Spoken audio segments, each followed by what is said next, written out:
ভালো রেখেছেন, উভয়কে ভালো রেখে যে মালিক যে খালিক আমাদেরকে মহব্বত করে কবুল করে ঈদ উল আজহার নামাজ মাঠে ময়দানে পড়ার জন্য আমাদেরকে তৌফিক দান করলেন। এজন্য তার দরবারে আকাশ বাতাস মুখরিত করে শরীরের সমস্ত শক্তি একত্রিত করে সকলে এক বাক্যে বলছি আলহামদুলিল্লাহ। তার সঙ্গে স্মরণ করছি আতাইনা তাজদারি মদিনা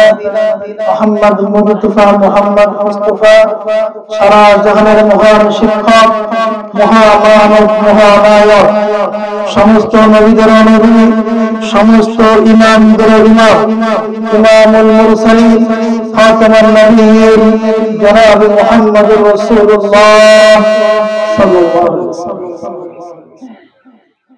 সম্মানিত ভাইরা, আমি যতক্ষণ কথা বলবো হ্যাঁ না ঠিক বেঠিক আমরা বলবো ইনশাআল্লাহ। দেখা যাক আল্লাহ রাব্বুল আলামিন আমাদেরকে কোরআন এবং হাদিসের কথা শুনতে কেমন লাগে একটু আমরা পরীক্ষা করি। যাদেরকে কোরআন এবং হাদিসের কথা শুনতে ভালো লাগে সেজন্য মনে করে আল্লাহ রাব্বুল আলামিন তাকে কবুল করেছেন। আর কোরআন এবং হাদিসের কথা শুনতে যাদেরকে বিরক্ত লাগে, মুখগুলো মলিন হয়ে যায়, হট্টগোল বাঁধায় কথা বলে, ওনার কথার কারণে হট্টগোল করার কারণে অন্য এক ব্যক্তি কোরআন কারীমের কথা শুনতে বাধা বিভিন্ন মধ্যে পড়ে যায়। আল্লাহ রাব্বুল আলামিন তাদের ব্যাপারে কি বলেন? ক্বালাল্লাযীনা কাফারু লা তাসমাউ লিহাযাল কুরআনি ওয়ালগাউ ফীহি লাআল্লাকুম তাগলিবুন।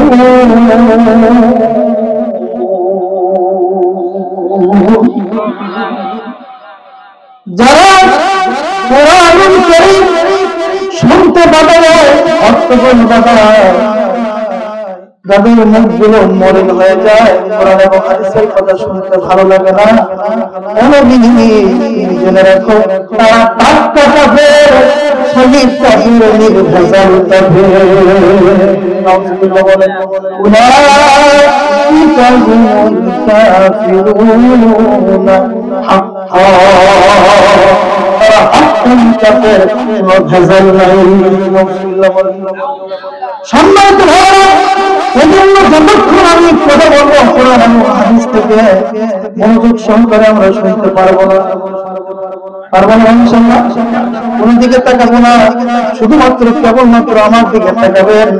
আল্লাহ রাব্বুল আলামিন বলেন ঈদুল আযহা, এই ঈদটা যে আমি তোমাদেরকে দান করলাম সেটি হলো ইব্রাহিম আলাইহিস সালাতু ওয়াস সালামের সুন্নাহ, তার সুন্নাহ। তার আগে কি কুরবানি ছিল না? বাবা আদম আলাইহিস সালাতু ওয়াস সালামের ছেলে হাবিল এবং কাবিল থেকে কুরবানি আল্লাহ আমাদেরকে দিয়ে দেন। ও আমার মুসলমান ভাইরা, আল্লাহ রাব্বুল আলামিন বলেন আমি ইব্রাহিম আলাইহিস সালাতু ওয়াস সালামকে তার একটা দোয়া আমি কবুল করি। সে যখন আমার কাছে বলে রব্বি হাবলি মিনাস সালিহিন, ও আল্লাহ তুমি আমাকে একটা নেককার পুত্র সন্তান দান করো, আমি তার দোয়া কবুল করে নেই। ৮৬ বছর পরে আমি ইব্রাহিমকে যে সন্তান দান করলাম, ৬ মাস অথবা ৮ মাস অথবা ১ বছর বয়স যখন হয়ে গেল, ইসমাঈল আলাইহিস সালামের সঙ্গে সঙ্গে আল্লাহ রাব্বুল আলামিন পরীক্ষায় ফেলে দিলেন, ইব্রাহিম রে তোমাকে আমি ৮৬ বছর পরে বাচ্চা দিয়েছি, কিন্তু এখন তোমাকে আমি আদেশ করতেছি তোমার স্ত্রী হাজরাকে এবং ইসমাঈলকে নির্বাসনে দিয়ে দাও, বনবাস দিয়ে দাও। ও আমার মানবতার মুসলমান ভাইরা, আপনারা বুকে হাত দিয়ে বলতে পারবে ৮৬ বছর পরে যদি কেউ সন্তান পান, ওই সন্তানকে যদি আল্লাহ রাব্বুল আলামিন আদেশ করে স্ত্রী এবং সন্তানকে বনবাস দিয়ে দাও, আপনারা মনে হয় পারবেন? আমি পারবো না, আপনারা মনে হয় পারবেন? কেমন পরীক্ষা, সহজ না কঠিন? আমাদের জাতির পিতা যিনি আমাদের নাম রেখেছে মুসলমান, মিল্লাতা আবিকুম ইব্রাহিম, ওয়াসাম্মাকুমুল মুসলিমিন।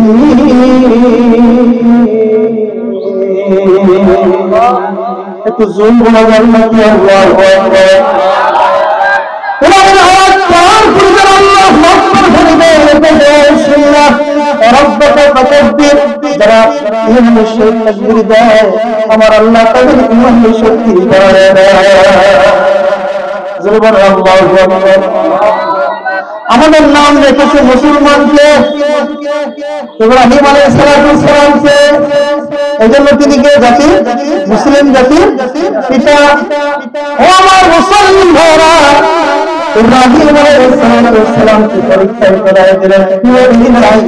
সন্তানকে নিয়ে, মা হাজরাকে নিয়ে তিনি চলে গেলেন মক্কা নগরীতে।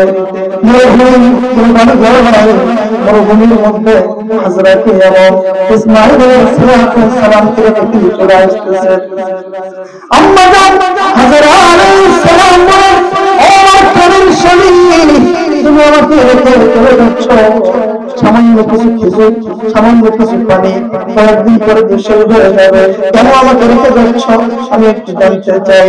ইব্রাহিম আলাইহিস সালাম বলে, আমার দিকে তাকান, ভাই প্লিজ আমার দিকে তাকান। আমি অল্প সময় কথা বলবো, এতটুকু কথা বলতে না দেন তাহলে কথা বলার দরকার নাই। ইসমাঈল আমি খুশি করে মুখের মধ্যে এরকম লাগাইলেন, প্রথমবারে বুঝাইলেন আমার কথা বলা নিষেধ, আবার দ্বিতীয়বার আঙ্গুলটি খাড়া করলেন, মা হাজরাকে বুঝাইলেন হাজরা আমার কথা বলা নিষেধ, আমার আল্লাহ আদেশে তোমাকে এখানে দেখতে যাচ্ছি। যে আল্লাহ আদেশে আমি তোমাকে এখানে দেখতে যাচ্ছি, সেই আল্লাহ তোমার দিকে লক্ষ্য করবে, দরকার পড়লে জান্নাতে খাদ্য দিয়ে তোমাকে সহযোগিতা করবে। আমাদের জাতির পিতা ইব্রাহিম আলাইহিস সালাম চলে গেলেন, সম্মানিত ভাইয়েরা বরং করে কি কত বছর পরে আবার ইসমাঈলকে কুরবানি দেওয়ার জন্য মক্কা নগরীতে ফিরে আসলেন, আমাদের জানা নাই, তাই না? 13 বছর বুখারীতে আল্লাহর মুসলিম শরীফে এসেছে 13 অথবা 14 কত 13 অথবা 14 বছর যখন তিনি পেয়েছেন ইসমাঈল আলাইহিস সালাম, তখন ইব্রাহিম আলাইহিস সালাম চলে আসলেন দরজার মধ্যে দাঁড়ানো। হঠাৎ করে ইসমাঈলকে ডাক দিয়ে ইব্রাহিম আলাইহিস সালাম বললেন, ইসমাঈল তুমি কোথায়? এই বাড়ি ও বাড়ি, কারণ 13 বছর পর চলে গেছে, সেখানে বিভিন্ন বাড়ি তৈরি হয়ে গেছে, মহল্লা হয়ে গেছে। ইব্রাহিম আলাইহিস সালাম বলে, ইসমাঈলের বাড়ি কোনটা? সকলে দেখাই দিল, ওই দেখা যায় এটা হলো ইসমাঈলের বাড়ি।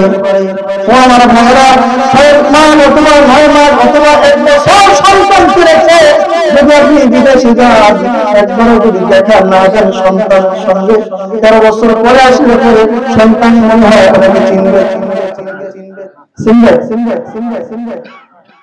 মানুষ যখন দেখা যায় ইব্রাহিম আলাইহিস সালাম গেটের মধ্যে দাঁড়াইয়া ইসমাঈলকে ডাক দেয়, ইসমাঈল আলাইহিস সালাম দরজার কাছে এসে দেখে তাকাইয়া থাকে, মাথার মধ্যে কি সুন্দর পাগড়ি, চেহারা থেকে নূর চমকাচ্ছে, কি সুন্দর পরিপাটি জামা পরেছে।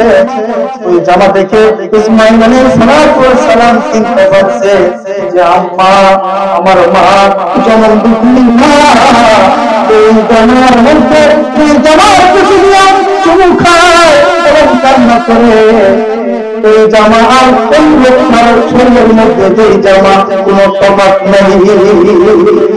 আমার বাবার কথা ভুলে আসো, এই জামা আর ওই লোকটার শরীরের মধ্যে যে জামা আমি দেখলাম কোন তফাৎ নেই। একটু জোরে বলতে পারবেন না সুবহানাল্লাহ? মুসলমান ভাইরা, ইসমাঈল আলাইহিস সালাম আমার আসলেন, এসে বলতেছেন আপনি কে? ইব্রাহিম আলাইহিস সালাম বললেন তোমার নাম কি? তিনি বললেন আমি ইসমাঈল। ইব্রাহিম আলাইহিস সালাম হাত বাড়িয়ে বললেন ইসমাঈল রে, আমি যখন তোমার বাবা ইব্রাহিম খলিলুল্লাহ। আসো আমার মুখে আসো, তোরা মসজিদে পড়ে বাবা সন্তানকে মুখে নিলেন, নেওয়ার পরে বাঁচাও বুঝলেন না, বাহাদুরের সঙ্গে দেখা করলেন না।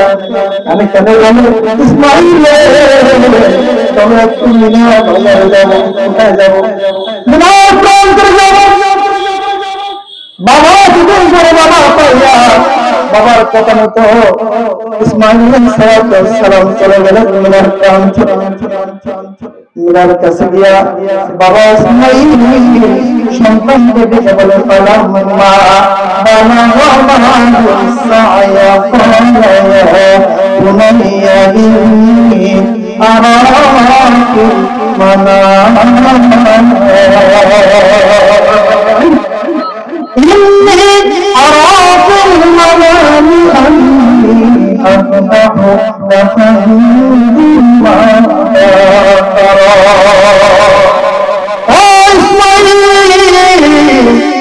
তোমাকে আমি 86 বছর পর পেয়েছি রে বাবা। আমার কাছে আদেশ হয়েছে তোমাকে জবাই করার জন্য, এখন তোমার মতামত কি বলো? বাবা সন্তানকে বলার সাথে সাথে সন্তান ডাকতে বলে সাতাজিদুনি ইনশাআল্লাহু মিনাস সাবিরিন।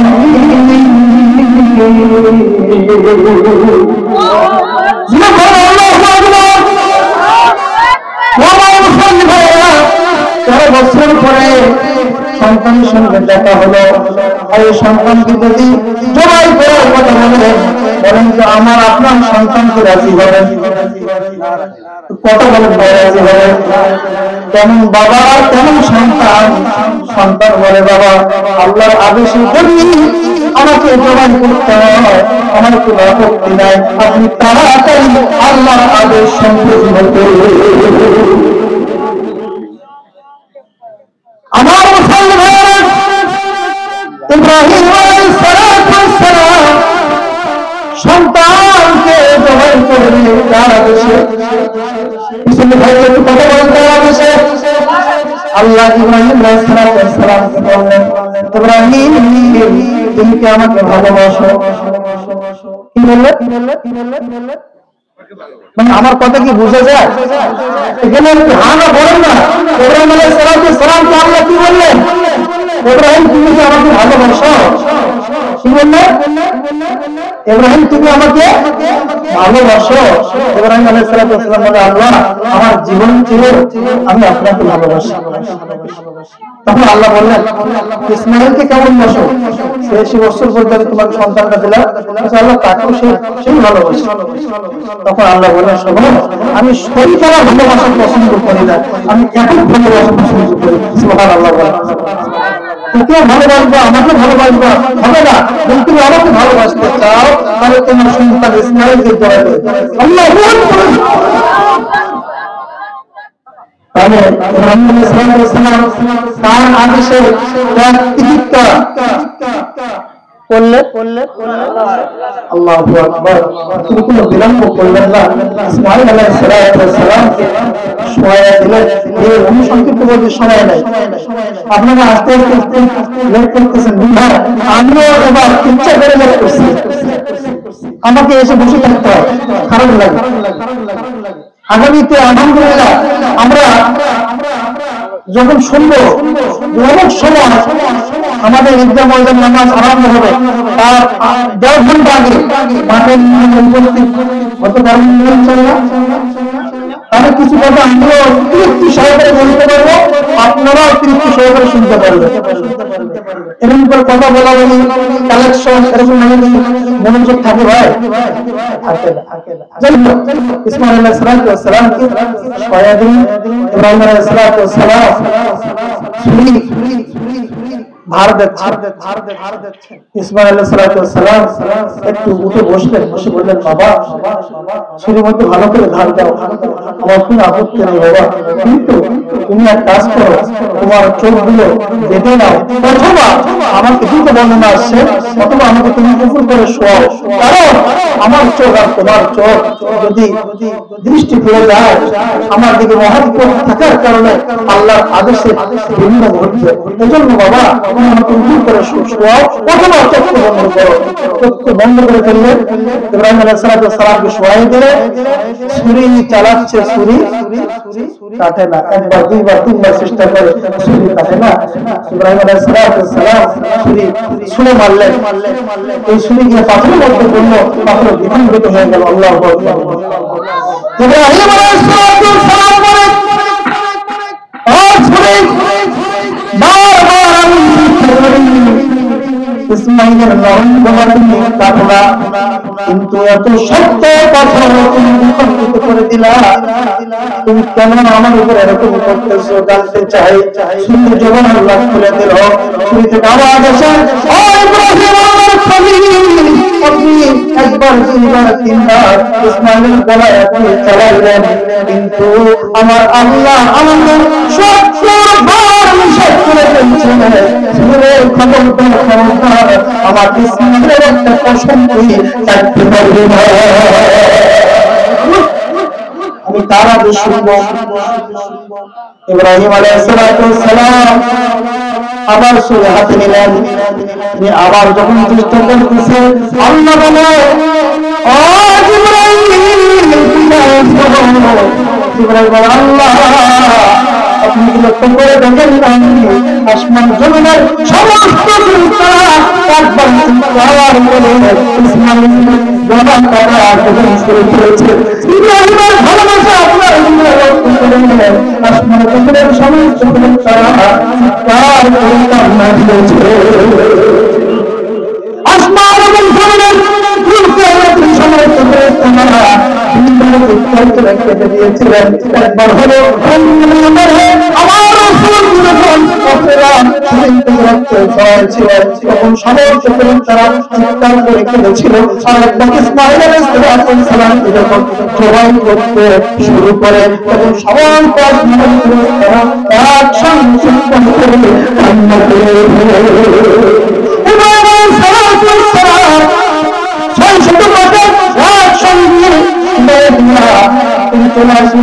প্রাণ করেন। আওয়াজ আল্লাহু আকবার, আল্লাহু আকবার, লা ইলাহা ইল্লাল্লাহু, আল্লাহু আকবার। এই আওয়াজ শুনে ইব্রাহিম আলাইহিস সালাম দিকে দেখে, মন দিকে দেখে, পিছনে দেখে, সামনে দেখে, কাউকে দেখে যায় না। ইব্রাহিম আলাইহিস সালাম তার বাকি রইল না, তিনি ডাকতে বললেন, নিয়ন্ত্রণ করে আল্লাহর ফেরেশতা জিবরাইল করে হবে, তুমি যতই তুমি আমাকে বাধা দাও না, আল্লাহর আদেশ থেকে আমাকে কিছুটা হটাইতে পারবে না। আবার যখন শুরু করেন সাথে সাথে ইব্রাহিম আলাইহিস সালাম বললেন, লা ইলাহা ইল্লাল্লাহু আল্লাহু আকবার। আল্লাহর ফেরেশতারা শুনুন, লা ইলাহা ইল্লাল্লাহ, লা মুহাম্মাদান ইল্লাল্লাহ। আমার মহব্বত শুধুমাত্র কেবলমাত্র একমাত্র আমার আল্লাহর জন্য। আল্লাহর জন্য মহব্বত করতেন না, এক নয়, দুই নয়, ১,০০০ নয়, ২,০০০ নয়, ইসমাঈলকে যদি জীবন করতে না করে, তারপরে ইব্রাহিম জীবন করে নেব, তারপর আল্লাহর আদেশ থেকে কিছু হবে না। لا محبة إلا الله. إنسان تشبه إسماعيل يقول الله أكبر والله حميد. الله أكبر. والدين تبقى يمكن زمان تجاه إسماعيل وإبراهيم عليه الصلاة والسلام زمان تجاه دي بقى الله التسليم من তালবিয়াত বাইরে আসলো আল্লাহ ইব্রাহিম আজকে ইকরাম করেন আমার ইব্রাহিম তুমি আমার তোমার সন্তান এই বাচ্চাগুলো বাইরে করলা কিয়ামত পর্যন্ত সমস্ত নরনারী আমি আল্লাহ আমি জিহাদ অন্যের নামের পথে শুনতে না কারণ জিহাদ আসল পর্যন্ত আমি আল্লাহ ওয়াজিব করে দিলাম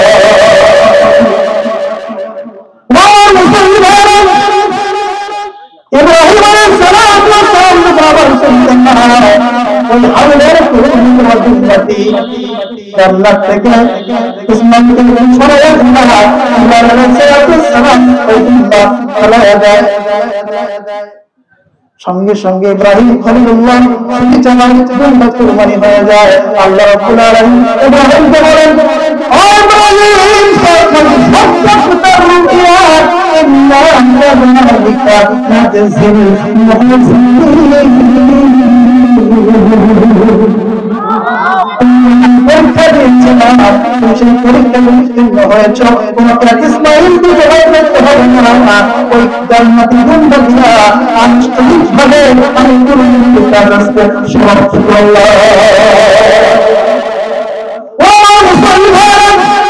শুধু তাই নাকি ইব্রাহিম আলাইহিস সালাম যখন আগুনে পড়ে যায় এটা কি ছোট পরীক্ষা ছিল না বড় পরীক্ষা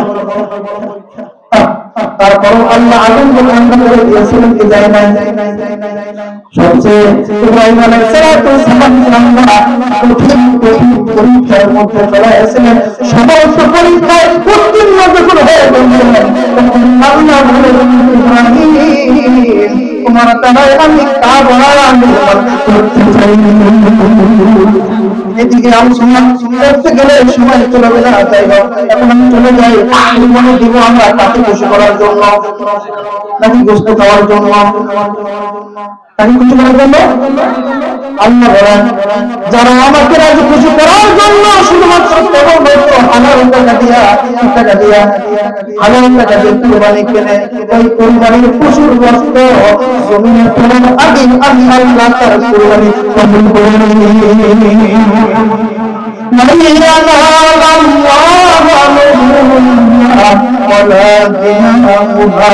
ولكن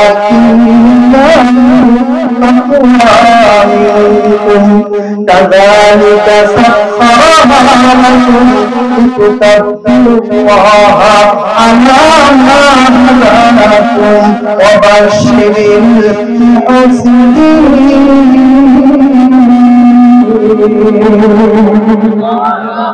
এত বড় মানুষ আল্লাহু আকবার বলে আরো বড় হওয়ার কথা ছিল সবাই বলে আল্লাহু আকবার পর্যন্ত মুসলমানের জবান থেকে আল্লাহু আকবার বলে বাগের গর্জনের মতো বাইর হবে ততদিন পর্যন্ত কাফের ইহুদি নাসরাতের হাতে মুসলমানরা মার খেতে পারবে আমরা তোমার কাছে তোমাদের জন্য মধ্যে বাক শক্তি নাই কোরআনের আইন মোতাবেক আমরা চলি না বিধায় আল্লাহ রাব্বুল আলামিন বলেন যাহারাল ফাসাদু ফিল বাররি ওয়াল বাহরি বিমা কাসাবাত আইদিল্লাহ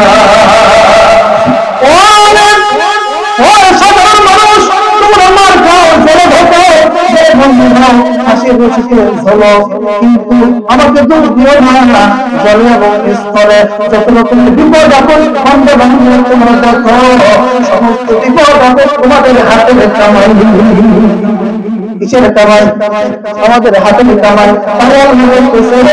তোমাদের তাকওয়া দিকটাকে আল্লাহকে খুশি করার জন্য মনে রাখবা কিয়ামতের ময়দানে সংসার পার হবে না ওই পশু দিতে চলে জানবানো বানাইবা আল্লাহর নামে জান্নাতে ঢুকাইয়া দিবে কুরবানির পশু শিং বলো খড় বলো চাল বলো পশু বলো আপনার পক্ষে সাক্ষী দেবে। এই জন্য আপনাকে সর্বপ্রথম এই টাকা দিয়ে আপনি কোরবানিটা কিনবেন, ওই টাকা দিয়ে শরীর ধরতে হবে আর তাকওয়া ঠিক রাখতে হবে। পারবেন না ইনশাআল্লাহ?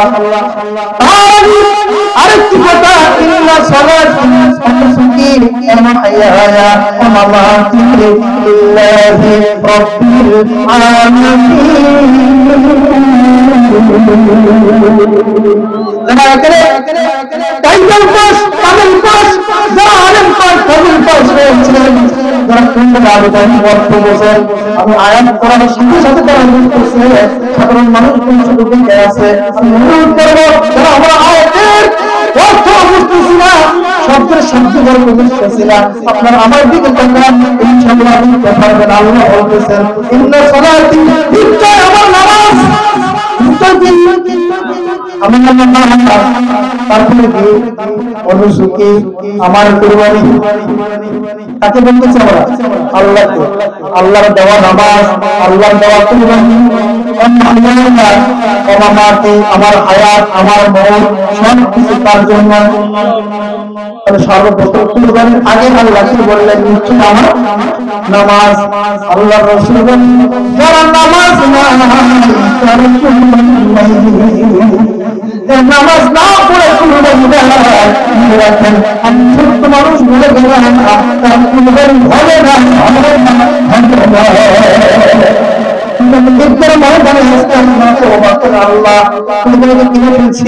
নামাজ তো পড়ে আল্লাহ আজ থেকে শুরু করে আল্লাহ আমার নামাজ, আমার কুরবানি, আমার হায়াত, আমার মওত সবকিছু আল্লাহ দিব না। আল্লাহ হুকুম করো সবাই বলে আমিন। আপনারা সম্মানিত ভাইরা, সব কিছু যদি আল্লাহর জন্য হয়, কিছুটা জবাই করে মানুষকে আবার দিয়ে দেবো নাকি? আল্লাহর জন্য না, না, আল্লাহ বলতেছে না,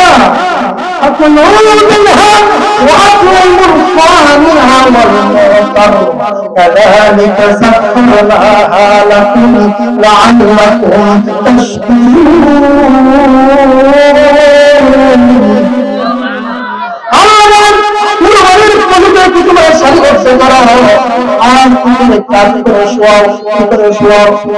আমরা দড়ি লাগাইয়া খেলায় আবার গরুকে কষ্ট দেয়, আবার কিছু কিছু গরুকে মরে না ভালো করে শুধু জবাই করলো, হাত বাড়াচ্ছে সঙ্গে সঙ্গে পার রথ হাতের রথ কেটে দেয়, এরকম মশাই আছে না? আমার মুসল্লি ভাইরা 10 মিনিট অথবা 20 মিনিট করতে পারবো না। যখন হাত পা ছেড়ে দেবে তখন আমরা হাতের রং পায়ের রং কাটা শুরু করবো। তার আগে যদি কেউ আপনার কোরবানি পশুর পায়ের রং হাতের রং কাটে আপনি বাধা দেবেন, পারবেন না ইনশাআল্লাহ? আর যে জবাই করবেন কিন্তু অবশ্যই মনে হার বেশি থাকে। কে বলেছেন? রাসূল বলেছেন কষ্ট যেন না পায়, সর্বোচ্চ করে আস্তে করে কাটতে শোয়াও, আমার নামে জবাই করো, তার নামে। কিন্তু আমরা বলি আমি আমার নামে কোরবানি দিলাম, বলে না আমার স্ত্রীর নামে কোরবানি দিলাম। ও ভাই, যদি এই কথাটি বলে কোরবানি ফাসাদ হয়ে যাবে। আল্লাহ নবী কুরবানি দিয়েছিলেন দুইটা করে সবসময়। তিনি আল্লাহ নবী ইউনিভার্সিটি একবার 100 কুরবানি দিয়েছিলেন, কিন্তু সব সময় প্রত্যেক বছরে তিনি দুইটা করে দুটা কুরবানি দিতেন, একটা নিজের পক্ষ থেকে আর একটা অন্যের পক্ষ থেকে। আপনি দেন নবীর পক্ষ থেকে দেন, এই না যাই হোক আমার মুসলমানরা জবান নিয়োগ করবে। আমার নবী বলেন ও আমার উম্মতের দল, শুনে রাখো যখন তোমরা কুরবানি দিবা খবরদার খবরদার নিজের নামে বলবা আমার নামে দিলাম, বলবা আল্লাহ আমার পক্ষ থেকে তোমার নামে কুরবানি, আমার স্ত্রীর পক্ষ থেকে, আমার বাবার পক্ষ থেকে, আমার মার পক্ষ থেকে, আমার সন্তানের পক্ষ থেকে আল্লাহ তোমার নামে কুরবানি। বলতে পারবো না? কেউ জিজ্ঞাসা করে বলে হুজুর আমি একটা বড় আজকে বড় দিচ্ছি, আমার ইনশাআল্লাহ আমরা আজ থেকে শুরু করব ইনশাআল্লাহ ওয়া আতিউল সামিআ ওয়াল মু'তার কাযালিকা সাখখারনাহা লাকুম লাআল্লাকুম তাশকুরুন। গরু যখন জবাই হয়ে যাবে, পশু যখন জবাই হয়ে যাবে, সেখান থেকে তোমরা খাও, অন্যকে খাওয়াও, কিছু জমা করে রাখো। আল্লাহু আকবার। নিজে খাও, অন্যকে খাওয়াও, যারা খাইতে পারে না তাদেরকে খাওয়াও, আত্মীয় স্বজনদেরকে দাও। 3 ভাগ করা মুস্তাহাব, কিন্তু 3 ভাগের একটু বেশি থাকে সমস্যা নাই, কিন্তু তাকে না দিয়ে যদি আপনি ফ্রিজ ভর্তি করে রাখেন হিসাব দিতে হবে তার কাছে। কিন্তু আমার দুধ না আপনার ভাগে তার বেশি থাকে রেখে দেন, সমস্যা নাই। এই কুরবানি গোশত আপনার ছেলের বিদেশে প্রবাসে আছে, 6 মাস পরে আসবে, এই কুরবানি গোশত 6 মাস পরে আপনার সন্তানকে খাওয়াবেন, কোনো সমস্যা নাই। কিন্তু ফকির মিসকিনকে না দিয়ে যদি আপনি একেবারে ভর্তি করে রাখেন, কুরবানি দেওয়া আর না দেওয়া সবাইকে দিতে পারবো না, আমাকে রেখে দেন। আমরা তো আদেশ করি না যে তোমরা যখন আমার নামে দিলা তোমাদেরকে আমি মেহমানদারি করাচ্ছি, কে বলতেছে? আল্লাহ বলতেছে তোমরা যেহেতু আমার নামে দিলা, আমি ওই গরুর বস্তু তোমাদেরকে মেহমানদারি করাচ্ছি, তুমি খাও, অন্যকে খাওয়াও, ওকে মিসকিনকে দাও। এবং যারা মিসকিন ক্ষুধা আছে তাদের বলতে পারে না, প্রচন্ড ক্ষুধা বলতে পারে না, তাদেরকে তোমরা খুঁজে খুঁজে দিয়ে আসো। এমনটা করতে পারবো না ইনশাআল্লাহ। আমরা কবুল করি, সকল বলে আমিন। আল্লাহ তাআলা এবছরের কুরবানি আমাদের সকলের কবুল করে নেয়, সকলে বলে আমিন। ভাই নামাজ 9:05 বেজে গেছে, আর লেট করে যাওয়া না, যেহেতু কুরবানি। আর আগামীতে আমি বলবো কমিটি ভাইদেরকে কাজ করে আপনারা ঈদুল আজহার নামাজটা একটু তাড়াতাড়ি করবেন। আল্লাহ রাসূলের একটা সুন্নাহ, ভাই তোমাদের বলে শেষ করে দিচ্ছি। আল্লাহ রাসূলের একটা সুন্নাহ, সেটি হচ্ছে ফজরের নামাজের পরে সাহাবারা আর বাড়িতে যাইতেন না। আচ্ছা, বাড়িতে যাইতেন না, তিনি আদেশ করতেন তোমরা এখানে বসে থাকো, ইশরাকের সময় হতো, ইশরাকের নামাজ পড়ে সাহাবারা দলবদ্ধ হয়ে ময়দানের দিকে রওনা দিত। সুবহানাল্লাহ।